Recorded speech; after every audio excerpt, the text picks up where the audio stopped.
అది ప్రాకారం వంటిదాయన, మేము దానిపైన వెండి గోపురం ఒకటి కట్టుదుము. అది కవాటం వంటిదాయన, దేవదారు మ్రాణతో దానికి అడ్డులను కట్టుదుము.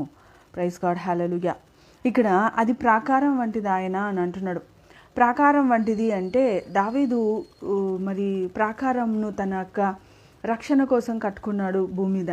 అయితే యెరూషలేం యెహోషువ ఉన్నప్పుడు ఎరికో ప్రాకార గోడను పడగొట్టినట్టుగా చూస్తున్నా. అయితే ఇది ప్రాకారము అనేది మన జీవితంలో చాలా అవసరం, మన చుట్టుకొలతను సరిహద్దులను ఎవరూ తాకకుండా ఉండడానికి. సో ఇక్కడ విశ్వాసిగా ఉంటున్న ఆమె ప్రభు యందు ఎదుగుతూ వస్తుంది. ఎదుగుతూ వచ్చే కొద్దీ శోధన అధికమవుతుంది. మనం పోరాడుతున్నది ఈ లోకనాథులతో కాదు, మరి ఆకాశమందున దురాత్మల సమూహములతో ప్రధానులతోనూ అని ఎఫెసీలకు రాసిన పత్రిక 6:12 ఉంది. కాబట్టి మనము పోరాడుతున్న పోరాటకాన్ని బట్టి యుద్ధాలు జరుగుతూ ఉంటాయి. ఇది ఆత్మీయపరమైన యుద్ధం. మరి ప్రాకారం వంటిది ఆయన అని అంటున్నాడు. ప్రాకారం అనేది దావీదుపురమునకు గల ప్రాకారము దావీదు మహారాజు కట్టించుకున్నాడు. అది కోట చుట్టూ ఉన్న ఎత్తైన కోట కూడా. మళ్ళీ సల్మోన్ మహారాజు కూడా ఒక ప్రాకారాన్ని కట్టించుకోవడం జరుగుతున్నా. మరి నూతన యెరూషలేం కూడా ఒక ప్రాకారం కలదు. అది 12 గుమ్మాలు. 12 గుమ్మాలు. మరి తూర్పు, పడమర, ఉత్తరం, దక్షిణం ప్రతి సైడు 3 ద్వారాలు కలిగి ఉంటాయి. మరి అపోస్తుల యొక్క బోధ మీద యొక్క పరలోక పట్టణం ఉంది, వాళ్ళ పేర్ల మీద పరలోక పట్టణం ఉంది అంటున్నారు.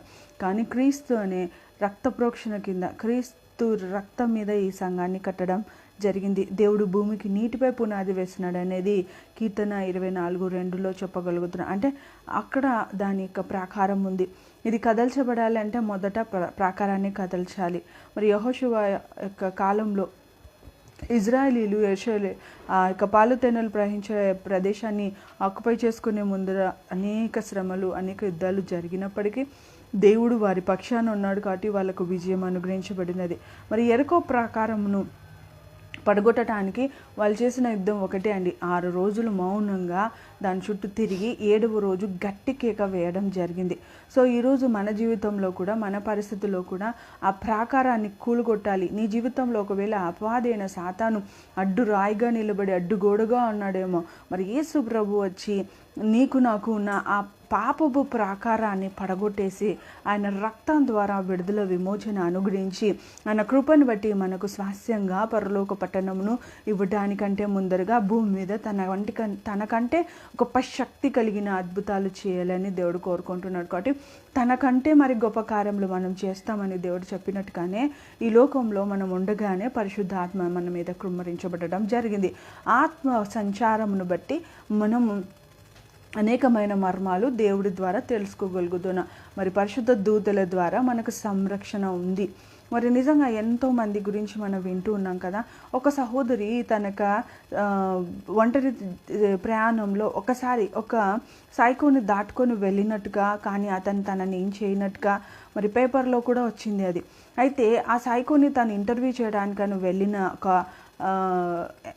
పరిస్థితిని బట్టి ఆ సైకోని చూసిన ఆమెకు భయపడిందంట. అతనికి స్త్రీలు అంటే చాలా అసహ్యం కాబట్టి స్త్రీలను చంపేవాడు. మరి నన్ను ఎందుకు చంపలేదు ఆమె అడిగినప్పుడు అతన్ని, నేను నిన్ను కూడా చంపాలనుకున్నాను, కానీ నీ వెనక 2 6 అడుగుల బలమైన యోధులు నీ వెంట ఉన్నారు, వాళ్ళకి భయపడి నేను నిన్నేం చేయలేదు అందంట. అయితే ఆ రోజు నిజంగా ఆమె ఒంటరిగా ప్రయాణం చేసింది అనేది ఆమెకు మాత్రమే తెలుసు. అప్పుడు థ్యాంక్ గాడ్ నా వెనుక ఉన్నది దూతలు. ఎందుకంటే కీర్తన గ్రంథంలో సెలవిస్తున్నారు కదా, వారు నీకు రాయి తగులకుండా వారు తమ చేతుల మీద నిన్నెత్తి పట్టుకుందరు అన్న రీతిగా మన కుడి ఎడమల దేవదూతలను ఉంచినారు అనేసి ఆమె సాక్ష్యంగా చెప్పగలిగింది. మరి మన చుట్టూ ప్రభు రక్షణ ప్రాకారాన్ని మనం కలిగి ఉన్నాము. క్రీస్తు రక్తం మీద వధు సంఘం కట్టబడి ఉంది. మరి అపోస్తుల రక్తం మీద పరలోక పునాదులు కట్టబడి ఉన్నాయి. మరి యోబు గ్రంథాన్ని చూస్తే 1:10 విశ్వాసం ద్వారా ఆయన చుట్టూ ప్రాకారం ఉంది, అందుకే నేను అతన్ని తాకలేను అంటూ అపవాదైన సాతాను డైరెక్ట్ తండ్రి అయిన దేవుడితో మాట్లాడే సంభాషణ మనం యోబు గ్రంథంలో చూడగలుగుతున్నాం. నువ్వే అతనికి ప్రాకారంగా ఉన్నావు కాబట్టి, నువ్వు కంచె వేయగలిగినావు కాబట్టి నేను యోబుని ఏం చేయలేకపోతున్నాను, లేకపోతే యోబుని నేను శ్రమ పెట్టింటే నీకు దూరం అయ్యేవాడు అని అడిగిన తర్వాతనే దేవుడు అపవాదికి అవకాశం ఇవ్వడం జరుగుతుంది. సో మన జీవితంలో కూడా ప్రాకారాలు ఎన్ని ఉన్నాయంటే చాలా ఉన్నాయి. ప్రార్థన అనేది ఒక ప్రాకారంగా ఉంటుంది. వాగ్దానాల నెమరు వేస్తూ వాగ్దానాలను మన చుట్టూ, మన మదిలో, మన తలంపులలో కలిగి ఉంటే అది ఒక ప్రాకారం అవుతుంది. అనేకుల ప్రార్థన మనకు ప్రాకారంగా ఉంటుంది. తల్లిదండ్రుల దీవెన, పరిశుద్ధుల దీవెన ప్రాకారంగా ఉంటుంది. మరి ఎంతోమంది సేవకులు వారు ఉజ్జీవం కొరకు ప్రార్థిస్తూ, అనేక దేశాల కొరకు ప్రార్థిస్తూ ఉండడాన్ని బట్టి ఇంకా నేటికి మన కొరకు పరిశుద్ధ దూతలు పనిచేస్తున్న ప్రాకారపు గోడలుగా ఉండటాన్ని బట్టి మనం సంపూర్ణంగా శ్రమలోనికి రావడం లేదు. మరి కృపను బట్టి తండ్రి అయిన దేవుడి దగ్గర కుమారుడు అయిన క్రీస్తు లోకమంతటి కొరకు కాదు, నువ్వు నాకు అనుగ్రహించిన వీరి నిమిత్తం నేను ప్రార్థిస్తున్నాను అంటూ ప్రభువు మన కొరకు ప్రార్థిస్తున్నట్టుగా యోహాను 17:22 తెలుస్తుంది. సో మన జీవితం, మన స్థితిగతి, మన పరిస్థితులు అన్నింటి విషయంలో మొట్టమొదట దేవాది దేవుడు మనల్ని ప్రేమిస్తున్నాడు. ఆయన మన కొరకు మొరపెడుతున్నాడు. అంతేకాకుండా మనం ఒంటరిగా ఉండటానికి వీల్లేకుండా పరిశుద్ధాత్మను సంచకరువును మనకు అనుగ్రహించినాడు. పరిశుద్ధాత్మ దేవుడిని దాటుకొని రావాలి అపవాదైన సాతాను మనని శోధించటానికి. దట్ మీన్స్ పరిశుద్ధాత్మ దేవుడు మనకొక ప్రాకారపు గోడగా అడ్డుగా ఉన్నాడు. ప్రభు అయిన యేసయ్య ద్వారా మనం ప్రతి దాని మీద జయం పొందుకోగలుగుతున్నాం. కాబట్టి మరి దేవుని కృపలో మనం ముందరికి వెళ్తున్నాం. మరి అలాగే తర్వాత వచ్చేసి మేము దానిపైన వెండి గోపురం ఒకటి కట్టుదాము అంటున్నాడు. ఈ వెండి విమోచనకు సాదృశ్యంగా ఉంది. మరి దావీదు కట్టిన గోపురం పరమగీతాలు 4:4 చూసుకుంటున్నాం. 1 సమూయేలు 5:7-9 వరకు కూడా ఉంది.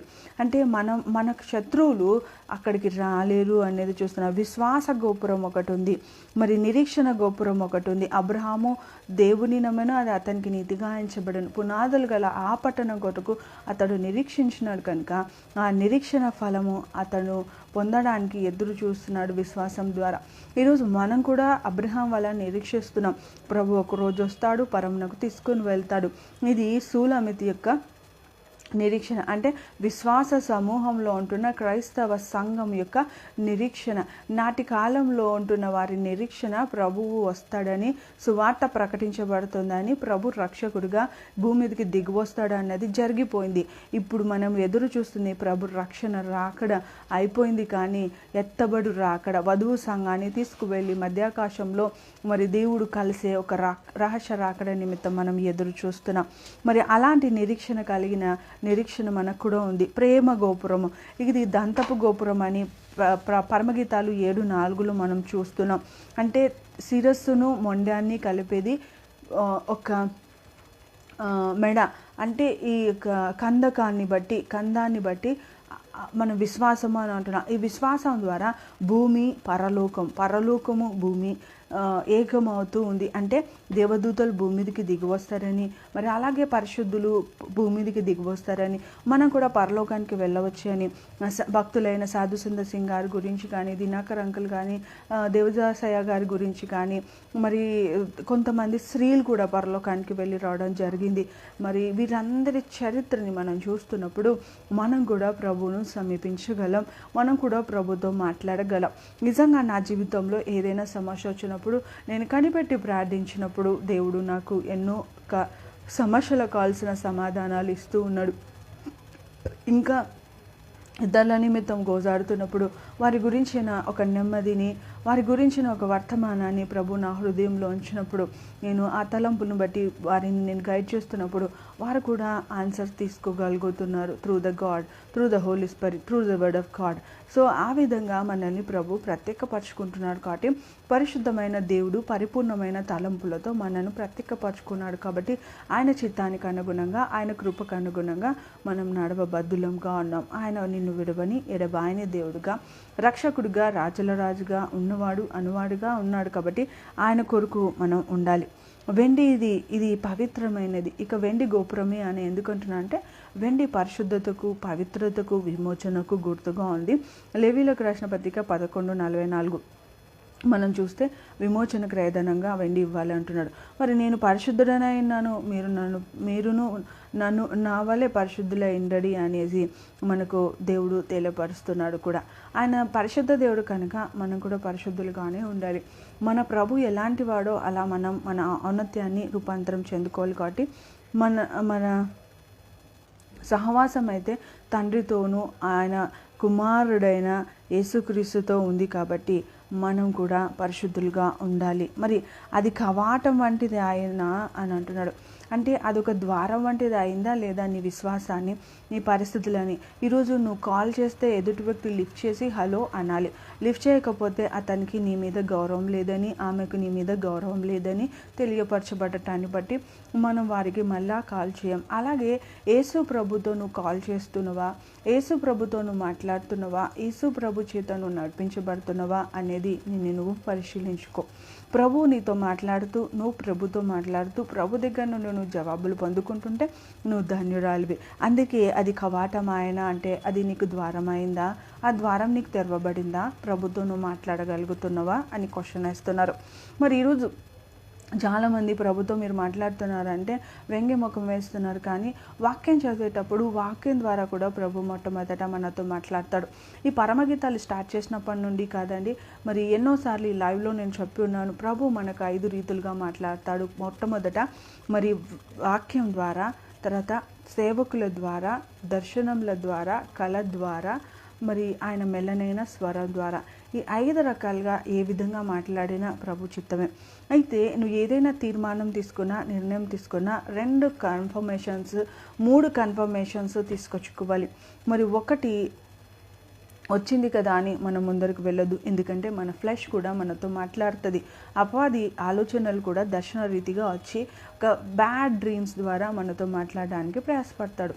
కాబట్టి అపవాదికి చోటివ్వద్దు, అపవాదిని ఎదిరించు, అప్పుడు వాడు మీ ఇద్దరు నుండి పారిపోతాడు. మరి చాలా సందర్భాలలో మనం రాంగ్ డ్రీమ్స్ అంటే భయానకమైన డ్రీమ్స్ కానీ, చెడు కళలు కానీ, మరి విపరీతమైన కళలు ఏవేవో కంటుంటాం. అలా కనడం కూడా పాపమే అనేది ఒక సేవకుడు అంటున్నాడు. మరి దైవ సేవకుడు ద్వారా మాట్లాడినప్పుడు నేను నిజమే కదా ప్రభు, మరి ఇది వాస్తవమా అనేసి నేను ప్రభు దగ్గర అడిగినప్పుడు మెలకువగా ఉండుడి అని నాతో దేవుడు మాట్లాడినాడు. అలాగే మత్తయి సువార్తలో రాత్రికాల సమయంలోనే గోధుమల మధ్య గురుగులు విత్తటానికి అపవాదైన సాతాను వస్తాడు. కాబట్టి నీ చెడు కళల వలన నువ్వు ప్రభావితురాలుగా అవుతూ అపవాదికి నువ్వు స్థానం ఇస్తూ ఉంటావేమో, జాగ్రత్తగా ఉండమని దేవుడు తెలియపరిచినప్పుడు కొంతమంది ఇలాంటివన్నీ ట్రాష్ అని, కొంతమంది కరెక్ట్ అని మళ్ళీ బోధలు జరుగుతున్నాయి. కాబట్టి నేను ప్రభుని అడగటాన్ని బట్టి I have minimum knowledge on that. నిజంగా అపవాది మన సమయాన్ని దొంగిలిస్తాడు.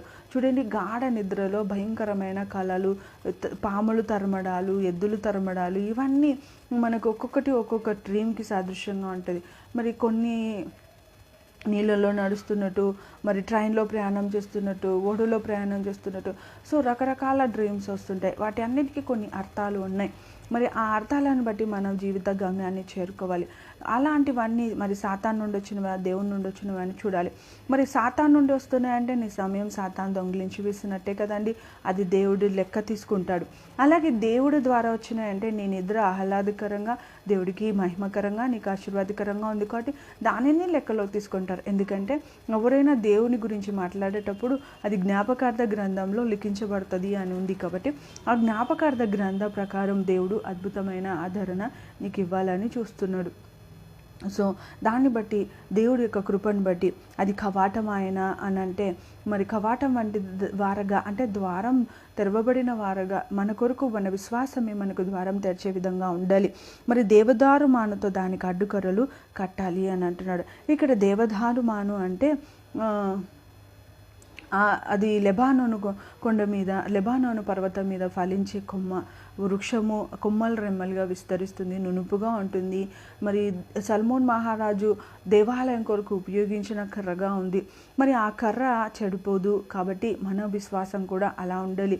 మనుషులు దేవుడికి సాదృశ్యంగా ఉన్నారు కాబట్టి, చెట్లకు సాదృశ్యంగా, చెట్లు మనుషులకు సాదృశ్యంగా ఉన్నారు కాబట్టి అప్పుడప్పుడు చెట్లను కూడా పోల్చి చెప్పడం జరిగింది.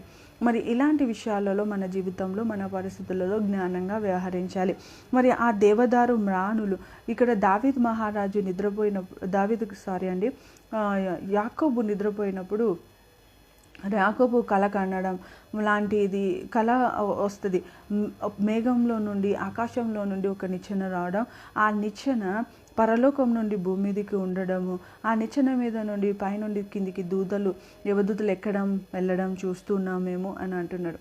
మరి అలాగే చివరికి నేను ప్రభుని చూడగలిగినాను అంటూ యాకోబు చెప్పగలుగుతున్నాడు. ఇది నిజంగా దేవుని యొక్క గవిని అని అంటున్నాడు. మరి అలాంటి ఆ కవాటం మనకు కావాలి అంటే అనుదినం మనం దేవుడితో సహవాసం కలిగి దేవుడి కృపను బట్టి దేవుడి ప్రేమను బట్టి మనం నడిపించే బద్దులంగా ఉంటూ ఒక్కొక్క విశ్వాసపు అడుగు మనకు ఒక్కొక్క మెట్టుగా ఉండాలి. కాబట్టి ఇది దేవదారు మ్రానుతో చేయబడినట్టుగానే మన విశ్వాసంతో పడిపోకుండా చెడిపోకుండా ఉండాలి. మన విశ్వాసాన్ని బట్టి అనేకులకు కూడా ఆ మెట్లు ఆధారంగా ఉండాలి. ఫర్ ఎగ్జాంపుల్ గుత్తిశాలలో 7 మెట్ల ప్రార్థన అంటారు. మరి దినాకర్ అంకుల్ వాళ్ళ దాంట్లో 4 స్టెప్స్ ప్రేయర్కి ఇలా చేయాలి అంటున్నారు. కొంతమంది ఇంకొక రకంగా ప్రార్థన చేయాలంటున్నారు. అయితే నేను ఒక ప్రార్థన, మొట్టమొదట దేవుని స్తుతించండి, తర్వాత దేవుడి యందు ఆనందించడానికి దేవుని కృపలో మనం ఎక్కువగా మనకిచ్చిన వాగ్దానాలను నెమరువేస్తూ ఆయన యందు మనం ముందరికి వెళ్ళాలి. మరి అలాగే స్తుతి కీర్తనలతో సంకీర్తనలతో నీకు చేసిన మేలుని బట్టి దేవుని కొనియాడుతూ దేవుని యందు ఆనందిస్తూ కొద్దిసేపు మౌనంగా ధ్యానించాలి అని నేను చెప్పగలుగుతున్నాను. ఆయన తర్వాత నీ ప్రియుల కొరకు నీ వారి కొరకు నువ్వు ప్రార్థన చేయాలి. తర్వాత నీ గురించి నీకు బోధించిన వారి గురించి ప్రార్థన చేయాలి. తర్వాత దేశ నాయకుల గురించి ప్రార్థన చేయాలి. బలహీనుల కొరకు ప్రార్థన చేసి సంపూర్ణంగా నీ భవిష్యత్తు నీ జీవితం ఎలా ఉండాలి, నీ కోరిక ఏంటో నువ్వు ప్రార్థన చేయాలి. మరి ఇలా 10 అంశాలను పెట్టుకొని 10 రకాల స్టెప్స్ మనం ముందరికి వెళ్ళాలి. మరి హిజ్కియా ఫ్రాన్సిస్ గారి మినిస్ట్రీలో నేను ట్రైన్ అయినాను కదండి, అక్కడ కూడా కొన్ని చెప్తున్నారు. మరి దేవుని ఆరాధించగలిగి వాగ్దానాలు ఎత్తిపట్టి అపాధిని ఎదిరించాలి, దేవుని స్తుతించాలి, దేవుడిలో మనం మెలకు కలిగి ఒక మౌన ధ్యాన సమయాన్ని కేటాయించుకోవాలి, దేవుడు మాట్లాడతాడు అనేసి. సో ఇలా ఒక్కొక్కరిది ఒక్కొక్క స్టైల్గా ఉంటుంది. కానీ నా జీవితంలో నేను 10 స్టెప్లను కలిగి ఉన్నానండి. మరి దేవుడి యొక్క కృప ఎంతో విలువైంది కనుక అనేకుల నిమిత్తం మనం ప్రార్థించే బద్దులంగా ఉన్నాం.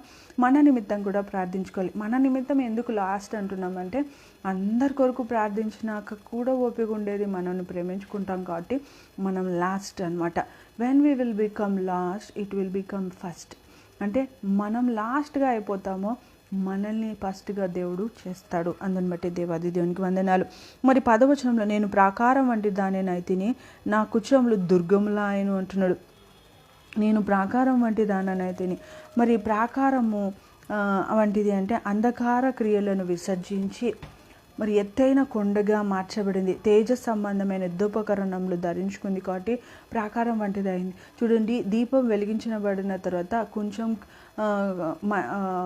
మీదనే పడతారు కానీ మంచం కింద పెట్టరు. అలాగే మనం ఎత్తైన స్తంభంగా మార్చబడినప్పుడు అనేకులు మనల్ని చూసి ఆకర్షితులు అవుతారు. మన జీవితం ఆశీర్వదించబడటాన్ని బట్టి వీరు ఎలా ఆశీర్వదించబడినారు, వీరి ఆశీర్వాదానికి కారణాలేంటి, వీరి ద్వారా మనం ఏదైనా ఆశీర్వాదాన్ని పొందుకుంటామా అంటూ మన వెంట మనకు ఫాలోవర్స్ ఏర్పడతారు. మీన్స్ తల్లి వెంట పిల్లలు, పిల్లలు వెంట వారి పిల్లలు, వారి పిల్లల వెంట వారి పిల్లలు, అలా తరాలు చెప్పుకునే విధంగా మన బ్రతుకు ఉండాలి. ఒకటే జీవితం అండి. బెనిహీన్ అంకుల్ని మాత్రమే దేవుడు దర్శించడు, దినాకర్ అంకుల్ని మాత్రమే దేవుడు దీవించడు, క్యాథరిన్ కుల్మన్ మాత్రమే గ్రేట్ కాదు, మరి జాయిస్ మేయర్ మాత్రమే ఎన్నిక చేయబడలేదు, మనల్ని కూడా దేవుడు ఎన్నిక చేసి ఉన్నాడు. మన జీవితంలో శ్రమ ఉంది అంటే శ్రమకు ప్రతిఫలంగా గొప్ప బహుమానం దేవుడు ఇవ్వబోతున్నాడు. ఈ గొప్ప బహుమానాన్ని నువ్వు పొందుకోవాలంటే నువ్వు శ్రమకు తాలుకో, ఓర్మి కలిగి ఉండు. అప్పుడు నువ్వే ఒక ప్రాకారంగా, నువ్వే ఒక గైడ్గా ఉంటావు. చాలామంది వాక్యం చదివితే మాకు అర్థం కాదు సిస్టర్ అని అంటున్నారు. కానీ when we will receive the Holi spirit of God, మన అభిషేకంతో కూడి వాక్యాన్ని చదువుతున్నప్పుడు God will give more revolution to understand the word of God. మరి నాకు అభిషేకం లేకున్నప్పటికీ కూడా వాక్యాన్ని నేను చదువుతున్నప్పుడు వాక్యం అర్థం చేసుకోగలిగే జ్ఞానం నాకు ఇచ్చినప్పుడు ఆ వాక్యాన్ని బట్టి నేను డేట్స్ వేసుకునే దాన్ని, ఇది నాకు ఎప్పుడు నెరవేర్చబడుతుంది, ఇది నా జీవితంలో ఎలా నెరవేర్చబడుతుంది అని. మరి 2008లో నాకు ఇచ్చిన వాక్యము యెషయా 42 5 నుండి 7 వచనాలు నా పిలుపండి. మరి 8వ వచనం వచ్చేసి కొన్ని సంవత్సరముల తర్వాత మరలా దేవుని నేను బ్రతిమలాడుతూ నాకు ఒక సమస్య నిమిత్తం ప్రార్థిస్తుంటే మరి ఆ 8వ వచనాన్ని దేవుడిచ్చిన, నాకు రావలసిన స్తోత్రములను నేను అన్ని జనులకు ఇవ్వను అంటూ నా వివాహ విషయంలో, నా పరిస్థితుల విషయంలో దేవుడు ఒక వాగ్దానాన్ని ఇచ్చున్నాడు. కాబట్టి దేవుని యొక్క మహాకృప కనికరాన్ని బట్టి ఈరోజు నేను సజీవ లెక్కలో ఉన్నాను. ఆ సజీవ లెక్కలో ఉండటమే కాకుండా అన్నిటి మీద ఆధిపత్యాన్ని కలిగి ఉన్నాను. నా యుద్ధోపకరణములు మరి లోకానుసారమైనవి కాదు, మరి నా యుద్ధోపకరణములు దుర్గములను పడగొట్టజాలనివిగా ఉన్నాయి. మరి దేవుని బలం వలన కుడి ఎడమల నేను వ్యాపించి దేవుని యొక్క నీతిని ఆయుధంగా చేసుకుని ముందరికి నడుస్తున్నాను అంటూ అపోస్తలుడైన పౌలు అన్న రీతిగా మన యుద్ధోపకరణములు శరీర సంబంధమైనవి కావు, కానీ దేవుని ఎదుట దుర్గములను పడగొట్టగలిగిన బలం కలిగినవైన ప్రాకారముల వంటివిగా ఉన్నాయనేది మనం జ్ఞాపకంలో ఉంచుకోవాలి. అంటే ఎప్పుడైతే ఆ యొక్క యుద్ధోపకరణాలు ధరించుకుంటామో మనం ప్రాకారం వంటి వారంగా ఉంటాం. మరి ఇక్కడ సత్యమను దట్టి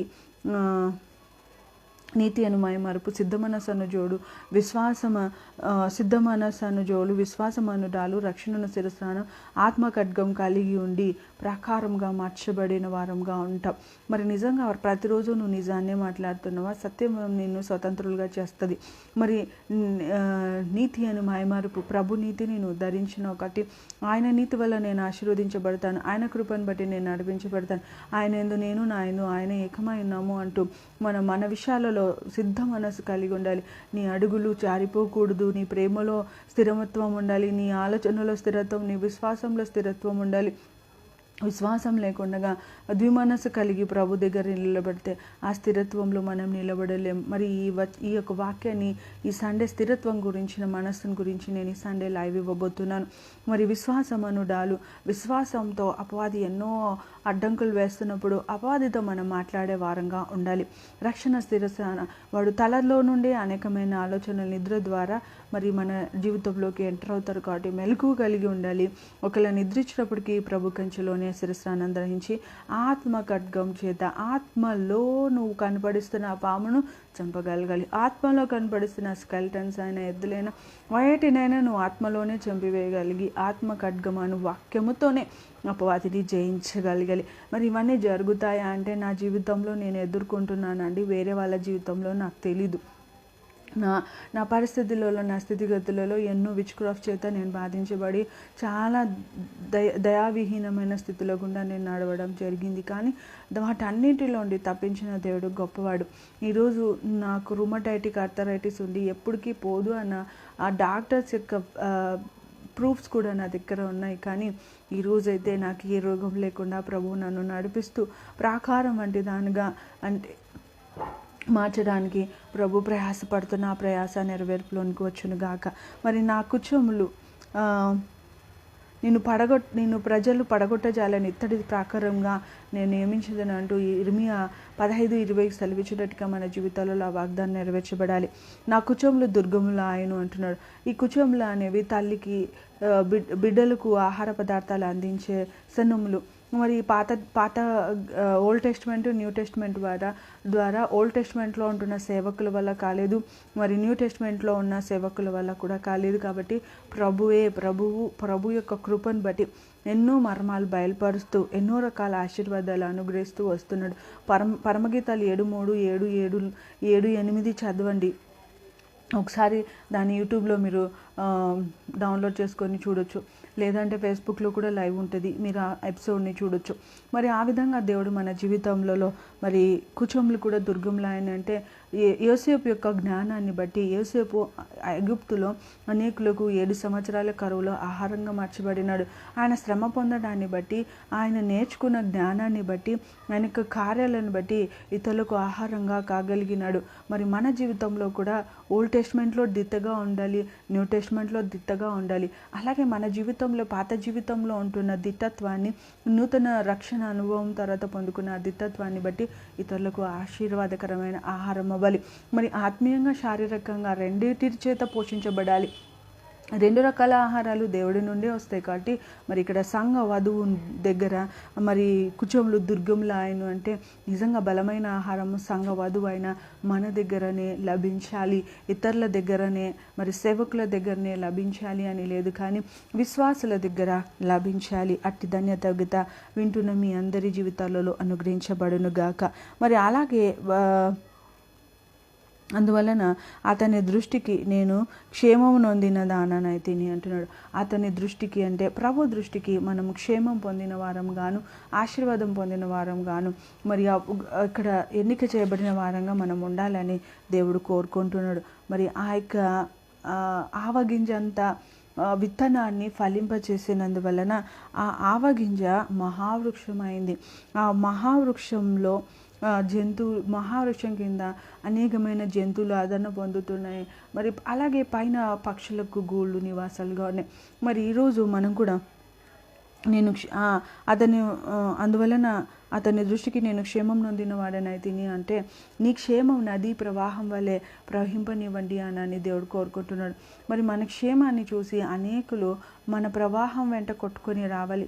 మన కన్నీటి ప్రవాహంలో వారు దేవుడి దగ్గరికి చేరుకోవాలి. మరి కొంతమంది ఈ క్షేమాన్ని ఫలించిన విధానాన్ని బట్టి వాళ్ళ స్వార్థానికి ఉపయోగించుకుంటూ మరి ఆ ఆవగింజంత వృక్షాన్ని కూడా కొమ్మలు కొట్టివేస్తూ మరి దేవుడికి పనికి రాకుండా ఉంటున్నారు. అయితే అలాంటి జీవితం మనకు ఉండకుండా బలంగా ఉందాం. మరి బయలు హామోను నందు సొలొమోనుకు ఒక ద్రాక్షవనం కలదు. అతడు దాన్ని కాపులకు ఇచ్చిన దాని ఫలములకు వచ్చుబడిగా ఒక్కొక్కడు 1000 రూపాయలు తేవలను అనేది దేవుడు ఇక్కడ ధ్యానిస్తామండి. బయలు హామోను నందు అంటే బయలు హామోను అనగా సమూహమునకు ప్రభువు అని అర్థం. ఇక్కడ సొలొమోను రాజ్యంలో బయలు హామోను అనే ఒక ప్రదేశం ఉంది, అక్కడ తోట ఉంది అనేది చూస్తున్నాం.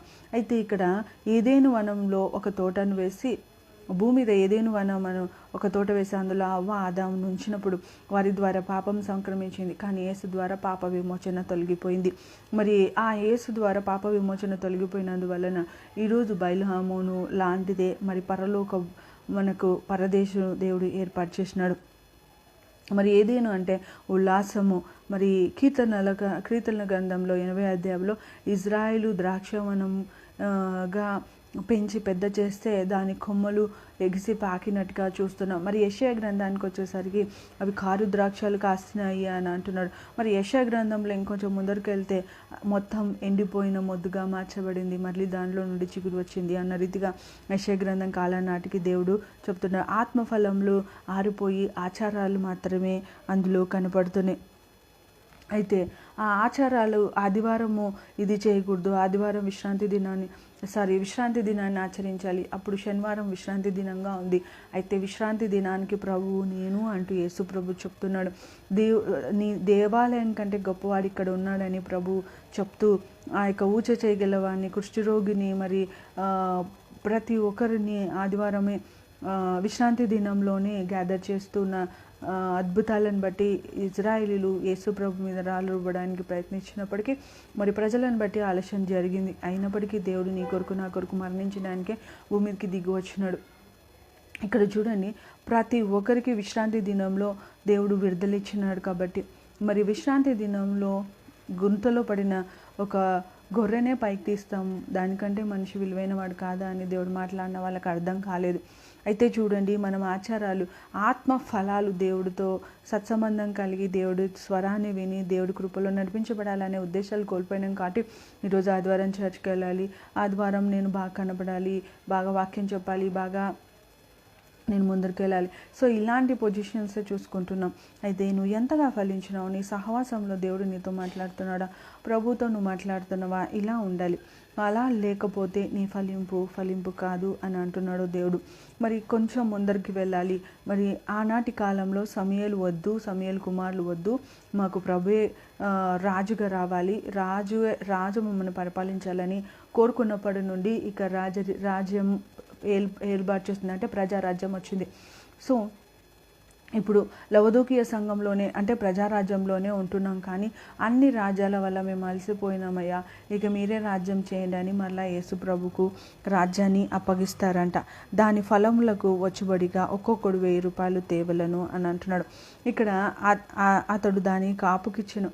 ఇక తండ్రి అయిన దేవుడు మరి ఓల్డ్ టెస్టిమెంట్ నుండి న్యూ టెస్టిమెంట్ వరకు అనేక పరిశుద్ధులను పంపిస్తున్నాడు ప్రజలని రక్షణలోని తీసుకురావాలని. కానీ ఇక వీళ్ళు మారనందువల్ల తన ఏకైక కుమారుని పంపితే ఆ కాపులు ఆ కుమారుని చంపేస్తే ఈ అధికారం ఈ రాజ్యమే మాదవుతుందని కుమారుని కూడా చంపేసినట్టుగా యేసు ప్రభు ఈ లోకానికి వస్తే యేసు ప్రభుని కూడా చంపేస్తున్నారు.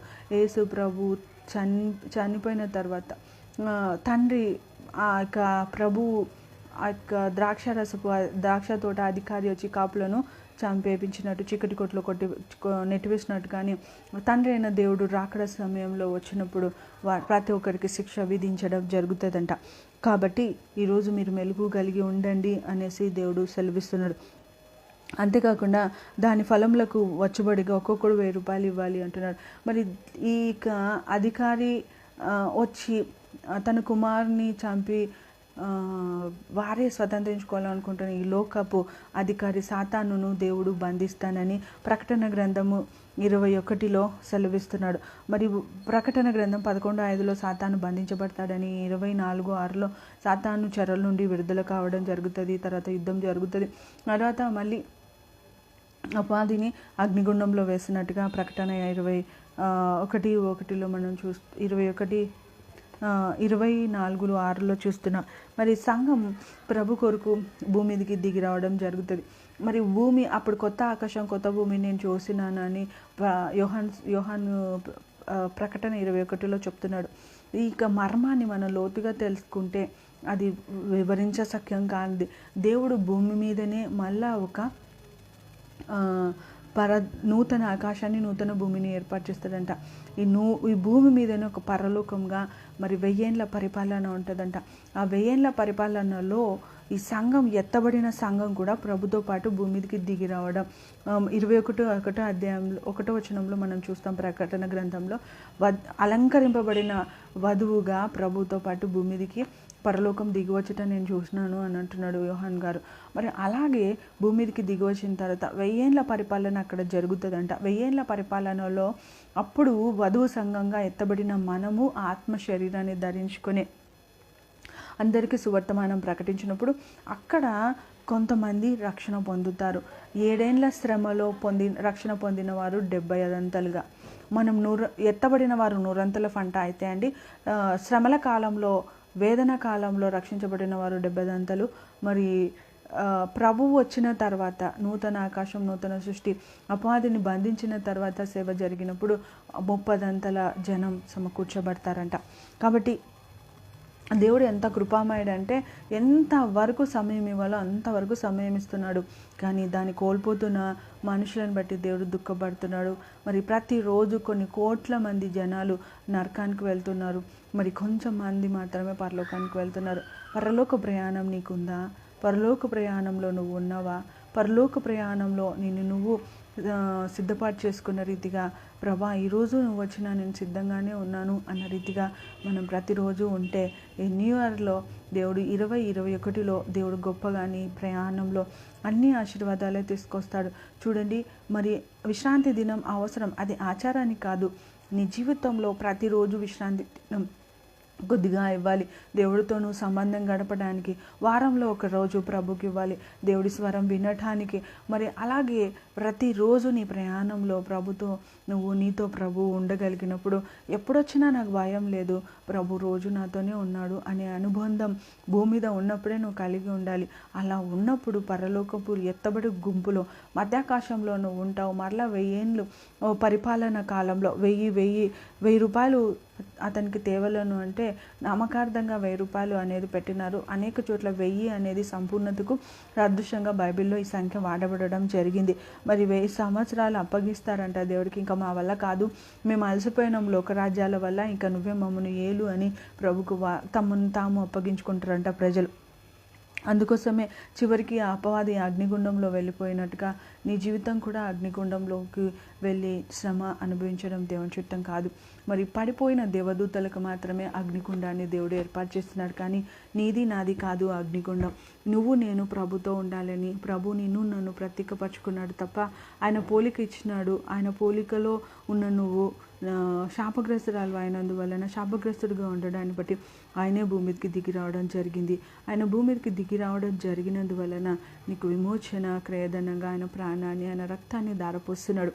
మరి ఈనాడు ఆయన కృపలో ఈనాడు ఆయన ప్రేమలో నడిపించబడుతున్న నువ్వు అద్భుతకరుడు, ఆశ్చర్యకరుడు, ఆలోచనకర్త, నితిరుగు తండ్రి అని ఆయనను స్తుతిస్తూ ముందరికి వెళ్ళాలి తప్ప ఎక్కడో ఒక చోట నీ గమ్యస్థానాన్ని ఆపివేసుకోవద్దు. పరలోకానికి చేరు వరకు, పరలోకపు ప్రభువును నువ్వు చూచు వరకు, పరలోకపు ప్రభు నువ్వు అడుగులు వేస్తూ భూమి మీదనే మరలా పరలోకం నూతన సృష్టిని మనం అనుభవించాల్సిందిగా ఉంది. కాబట్టి మొట్టమొదట ఇప్పుడు నువ్వు అనుభవిస్తే మధ్యాకాశాన్ని చూసుకొని మళ్ళీ భూమి మీద 1000 ఏళ్ల పరిపాలనలో నువ్వు ఉండాలి అని దేవుడు కోరుకుంటున్నాడు. కాబట్టి ఆ 1000 ఏళ్ల పరిపాలనలో కూడా మనం ఉండాలి అన్న ఒక ప్రత్యేక జీవితం ఇప్పటి నుండి అలవర్చుకుందాం. కొత్త సంవత్సరం రానే వస్తుందండి. నువ్వు అవునన్నా కాదన్నా తీసుకోండి. మరి నేను ఇలా ఉండాలి ప్రభా, నేను ఇలా మారాలి, ఈ విధంగా అంటే నేను నీకు ఇష్టరాలుగా ఉంటాను, మరి నా ఈ బలహీనతలు తొలగించుకుంటాను, నా ఉద్దేశాలు నేను మార్చుకుంటాను అంటూ నువ్వు నీ ఉద్దేశాలు మార్చుకో. ప్రభు కృపను బట్టి నువ్వు అంగీకరించబడాలని దేవుడు కోరుకుంటున్నాడు. ప్రార్థించుకుందాం. అద్భుతకరుడు, ఆశ్చర్యకరుడు, ఆలోచనకర్త, నిత్యులకు తండ్రి, సమాధానమునకు రాజు అయిన మీరు అధిపతిగా మా జీవితాలలో ఉండి ఏలాలని కోరుకుంటున్నారు. విస్తరించే కొమ్మలుగా మేము ఉండాలి, కానీ లౌకికమైన జ్ఞానాన్ని బట్టి కొట్టివేసే కొమ్మలుగా కాదు. మరి ఎన్నో సంఘాలు, బలమైన సంఘాలు ఉన్నప్పటికీ పసివారికి, బలహీనులకు నీ దైవికమైన మర్మాలు బయలుపరిచినట్టుగా ఈ చిన్న సహవాసంలో మీరు మీ ప్రత్యేకతను తెలియపరుచుకుంటున్నారు. అయితే మేము ఎత్తబడి గుంపులో ఉండాలనేది మీ చిత్తం, మీ ఉద్దేశం. కాబట్టి మమ్మల్ని మేము మీకు సమర్పించుకుంటున్నాం. ఆధారము, ఆశ్చర్యము, అద్భుతమైన కన్న తండ్రి, నీ చిత్తానికి మమ్మల్ని మేము అప్పగించుకుంటుండగా సర్వ సమృద్ధి, సమాధానమే, దీవెనకరమైన ఉద్దేశాలతో వర్ధిల్లింపచేయమని రక్షకుడు, రాజుల రాజు, ప్రభుల పరిశుద్ధుడు, పరిపూర్ణుడైన నీ శక్తికి అప్పగించుకుంటుండగా ఈ లైవ్లో ఉన్న ప్రతి ఒక్కరిని, మరి 7-fold బ్లెస్సింగ్స్ ఇన్ క్రైస్ట్ అనే సహవాసంలో ఉన్న ప్రతి ఒక్కరిని కూడా దీవిస్తూ నూతన సంవత్సర ఆశీర్వాదాలతో ఎత్తబడి గుంపులో ఉండటానికి కావాల్సిన ఆదరణ, ఆశీర్వాదం, నెమ్మదిని అనుగ్రహించి ఆరోగ్యాలతో వాళ్ళ డిజైర్స్ ఫుల్ఫిల్ అవుట్ సాయం చేసి మహిమోన్నతుడేలమని క్రీస్తు పేట ప్రార్థించి ఉన్నతుడైన మీకు అప్పగించి బ్రతిమలాడి పెట్టుకుంటున్నా కన్నా తండ్రి. ఆమేన్, ఆమేన్, ఆమేన్.